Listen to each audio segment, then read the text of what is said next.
মোসাম্মদ সোনিয়া সুলতানা, নবনির্বাচিত মাগুরা সদর উপজেলা মহিলা ভাইস চেয়ারম্যান। আমার নির্বাচনকে কেন্দ্র করে আমার বর্তমান চেয়ারম্যান কবির হোসেন তার বিরোধের ফলে আমার ছোট ভাই এখন সে এগুলোর শিকার হচ্ছে।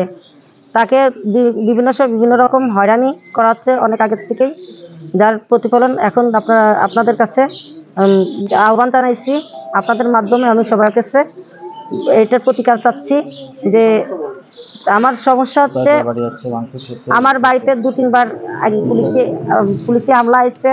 আমার বাড়িতে সবাই মানে পুলিশ এসে বিভিন্ন রকম হয়রানি, তারপরে হচ্ছে ঘরে ঢুকে মালামাল তছনছ করা, তারপরে আমার মার সাথে খারাপ ব্যবহার করা, খারাপ আচরণ করা, যখন তখন পুলিশ ঢুকে যায় আমার বাড়িতে। এই সব থেকে মাসুম বিল্লাহর নেতৃত্বে দীর্ঘদিন আমাদের এলাকায় সে কাজের সূত্রে এসছে। সে যখন তখন যাত্রার বাড়িতে চলে যায়, শুধু আমার বাড়ি না, এলাকার অনেক বাড়িতেই। আর আমার বাড়ি যেদিন এসছে সোমবারে 13 তারিখে আসার পরে শুধু আমার বাড়িতে এসে, আমি একটা জনপ্রতিনিধি, আমি যদি আমার নিজের বাড়ি সুরক্ষা না করতে পারি আমি দায়িত্ব নিয়ে কি করব?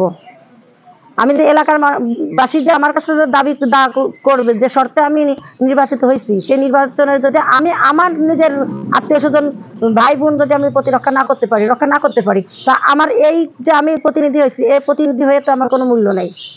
আমি এই থেকে পরিত্রাণ চাই। আর মাসুম বিল্লাহ দীর্ঘদিন যতদিন আমাদের এলাকায় এসছে, এই শুধু আমি যে নির্যাতিত হচ্ছে আমার ভাই হচ্ছে তা না, এলাকা অনেক মানুষই যখন তখন যাকে তাকে ভয় ভীতি দেখাই বলে যে মাদকের চালান দিয়ে দিব। মাদকের চালান কি জিনিস জানিস? যখন তখন হুমকি দেয়। আর ধরলাম আমার বাড়ি যদি আমরা অপরাধ করে থাকি, আমার বাড়ি ঢুকতে পারে, সেটা দেখাবে যে আমার বাড়ি দেখাবে যে হয় সার্চ ওয়ারেন্ট দেখাবে, না হলে পারে ওয়ারেন্ট দেখাবে, তারপরে যে কোনো ইস্যু নিয়ে তো ঢুকবে। হ্যাঁ, তারপরে আমার বাড়ি সার্চ করে যদি কিছু পাবে তারপরে না আমার করবে। আবাসন সরকারি ঘর, তাদের ঘরে পর্যন্ত গেছে। কেন?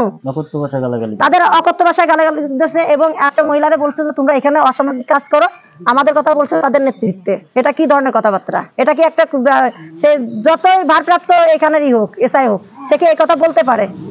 আর এই যে আমার বাড়ি যেতে পারে, কিন্তু সে কি অন্য কারো বাড়ি একটা রাখে যে অন্য কারো বাড়ি সার্চ করা? অপরাধে আমার ভাই হতে পারে, আমি হতে পারি, আমার বাড়ি গেছে।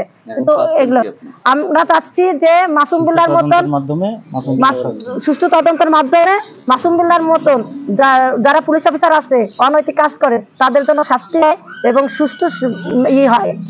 এর একটা সুষ্ঠু সমাধান আমরা চাচ্ছি এবং সুষ্ঠুভাবে এই জন্য তদন্ত করে দেখা হয়। আমি প্রশাসনের কাছে এই মিনতি জানাচ্ছি।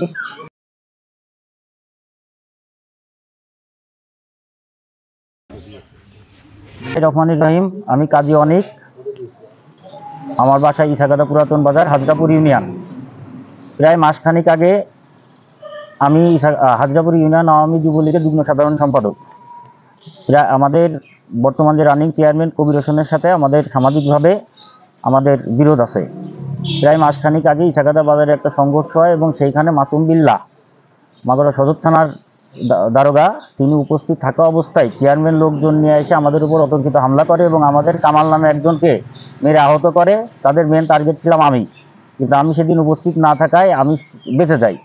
পরবর্তীতে চেয়ারম্যানের আশকারায় মাসুম বিল্লাহ আমার পিছনে তখন থেকে লেগে আছে এবং বিভিন্নভাবে সামাজিকভাবে আমাকে হেনস্থা করার জন্য, আমি মাদক ব্যবসায়ী প্রমাণ করার জন্য বিভিন্নভাবে বিভিন্ন মানুষকে উস্কানি দিতে থাকে এবং আমাকে মাদক সহ ধরিয়ে দেওয়ার জন্য তাদেরকে অফার করতে থাকে। এবং গত 8ই মে নির্বাচনের পরে এক থানায় আমার একটা ভাইস্তে যাওয়ার পরে তাকে বলে যে অনেক বড় মাদক ব্যবসায়ী, ওকে ক্রসে দিয়ে দেবো, ওকে ধরে নিয়ে আসবো, ওকে যেখানে পাবো সেখানে লাঞ্ছিত করব। এই সংবাদ আমি পাওয়ার পর আমি তাকে ফোন দিয়ে বলি যে ভাই, আমরা একটা রাজনৈতিক ফ্যামিলি, আমরা একটা মান সম্মান আছে, আমি যদি মাদক ব্যবসায়ী হয়ে থাকি তাহলে আপনি আমাকে হাতে নাতে ধরে নিয়ে যান, কিন্তু এভাবে বিভিন্ন জায়গায় আমার নামে বদনাম রটায়ে আপনি যে কাজগুলো করতেছেন এতে তো আমরা সামাজিকভাবে লাঞ্ছিত হচ্ছি, মানুষের কাছে খারাপ কথা শুনতেছি, তা আপনি এগুলো আর করেন না। মাধ্যমে জানতে চাই যে এখানে আমার অপরাধটাকে, আমি যদি মাদক ব্যবসায়ী হয়ে থাকি সে আমাকে হাতে নাতে ধরবে, কিন্তু সে বিভিন্নভাবে এইভাবে মানুষের কাছে বলে আমাদের রাজনৈতিকভাবে হেয় প্রতিপন্ন করার যে চেষ্টা করেছে, আমি এর সুষ্ঠু তদন্তের মাধ্যমে এর বিচার চাই। সামাজিকভাবে গ্রুপিং চেয়ারম্যানের সাথে, আর এই গ্যাঞ্জামটা হয় আমাদের চেয়ারম্যানের সাথে। মাসুম বিল্লাহ চেয়ারম্যানের শুভাকাঙ্ক্ষী এবং আমরা যতদূর জানি তার সাথে তো দুঃসম্পর্কের আত্মীয়তা আছে। জি, সে এখানে দায়িত্বশীল অফিসার কিনা আমি জানি না। গত কয়েকদিন আগে আমার বাসার একজন ভাড়াটিয়ার বাসায় অতর্কিত পুলিশ এসে হাজির হয়, তার হ্যান্ডকাপ পরা বসায় রাখি। পরে আমরা যাওয়ার পরে বললাম কি ঘটনা, বললে সে মাদক ব্যবসায়ী। আমরা বললাম তার কাছে কিছু পাইছেন, কোনো রিপোর্ট আছে না? তাহলে আপনারা বললে আমাদের কাছে একজন ফোন দিয়ে বলিছে। আমি বললাম যেহেতু তার কাছে কিছু পান নাই তাহলে তার হ্যান্ডকাপ খুলে দেন। তারপরে তারা হ্যান্ডকাপ খুলে চলে যায়। একটু কিছু হলেই ধরেন আমাদের এই গন্ডিটার মধ্যে কোনো মাদক ব্যবসায়ী নাই, কখনো কোনো কেস মামলায় নাই মাদক ব্যবসায়ী, কেউ যে ধরা খাইছে মাদক নিয়ে তাও না, কিন্তু মানে কিছুতে কিছু হলেই চলে আসে এখানে যে এরা মাদক ব্যবসায়ী। পুলিশ সুপারকে অবহিত করেছি আমরা, খুলনা রেঞ্জের ডিআইজি বরাবর দরখাস্ত পাঠাইছি। আমরা মাননীয় মাগুরা 1 আসনের মাননীয় সংসদ সদস্য সাকিব আল হাসানকে লিখিতভাবে অবহিত করেছে। আমরা জেলা প্রশাসকের বরাবর অবহিত করেছি। আমরা মাগুরা জেলা পরিষদের সুযোগ্য চেয়ারম্যান পঙ্কজ কুমার কুণ্ডুকে আমরা লিখিত ও মৌখিকভাবে জানাইছি। এখন আমরা চাচ্ছি সুষ্ঠু তদন্তের মাধ্যমে মাসুম বিল্লাহ শাস্তি দাবি করছি এবং আমরা এই পুলিশি হয়রানি থেকে মুক্তি চাই। আমরা যদি অপরাধী হয়ে থাকি সুষ্ঠু তদন্তের মাধ্যমে আমাদের বিচার হোক, কিন্তু আমাদের সন্দেহের বশে বা কারোর কথা শুনে আমাদেরকে যাতে এইভাবে ভবিষ্যতে আর কোনোরূপ আমরা লাঞ্ছনার শিকার না হই।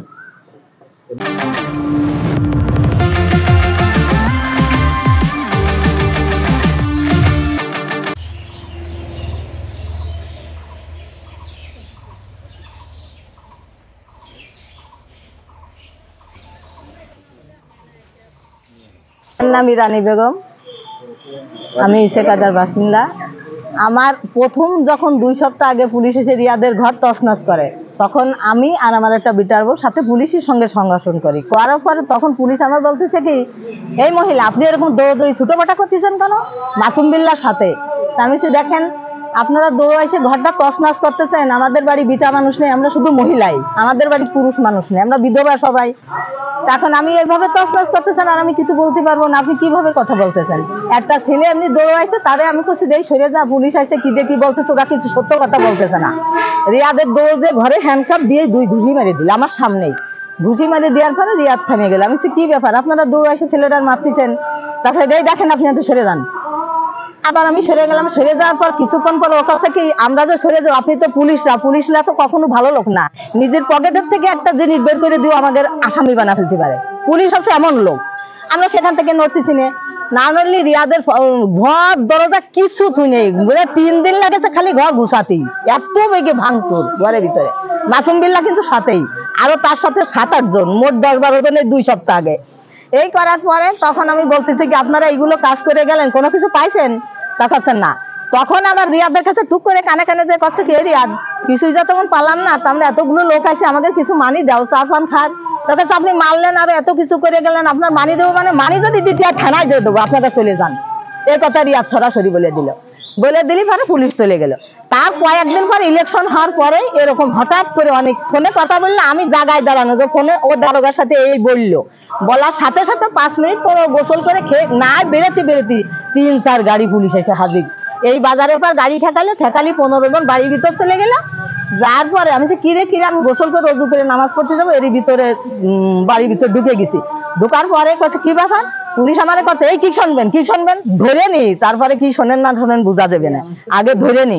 মুরব্বী মানুষের সাথে যদি ওরকম কথা বলতে পারে, আমার সাথে কি বলতে পারে, জায়গা বুঝে দেখেন। এই করে আমরা চারিদিক খুঁজতেছি, মানুষজন কেউ পারছে না, খালি কয় মহিলা ছাড়া আমাদের কেউ নেই। পরে এই জায়গায় এসে দেখি 11 জন 12 জন দারোগা। আমি কি এত দারোগা কি হইলো, কি ব্যাপার? পরে শুনি যে অনেক ধরতে আছে, এই তোর না, আমরা ভয়ে এরকম কাঁপতে সেই পুলিশ তো 4-5 গাড়ি আসার পরে চলে গেলে। পরে শুনি যে অনেকের বলে মারবে, অনেকের জায়গায় মেরে ফেলে দেবে, এই হচ্ছে তাদের আক্ষেপ। তা সেই পরিবেশের উপরেই আমরা এই পর্যন্ত বেঁচে আছি, বুঝতে পারছেন। এখন এই কি সমস্যার সমাধান আছে আপনারাই জানেন, আপনারাই কবেন। আমরা আইনি রাস্তায় গেছি, যদি আমরা অপরাধী থাকি আমাদের শাস্তি দেবে, তারা যদি অপরাধী হয় তাদের শাস্তি হবে। কথা আমার এই পর্যন্তই শেষ।